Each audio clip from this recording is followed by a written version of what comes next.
sahajalma anu istihza istighfar ngenteng-ngenteng ka guru eueuh hormat ka guru, maka tilu balai ku Allah bakal diturunkeun ka eta murid, ka eta hamba.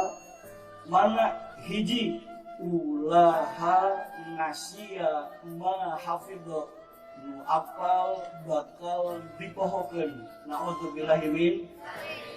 Nomor kedua, Allah bakal diberi balai anu istihza istighfar ngaguguyunkeun ka guru.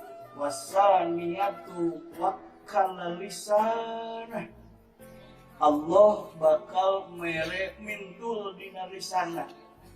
Boro-boro jang masyarakat luas, masyarakat loba, anak pamajikan oge teu teurak wakal lisana. Nu paling terakhir nu ngahina istihza istighfar ka guru, balai anu katilu bakal dilungsurkeun.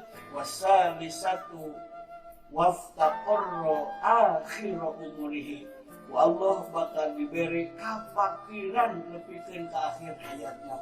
Batur rumah imahna geus didong, batur rumah mobilna geus kabalatan, harta ngabrok bijuru brok dipanto, ieu mah kendaraan anak usok ngahina ka guru istighfar ka guru mah dorot-dotun motor butut.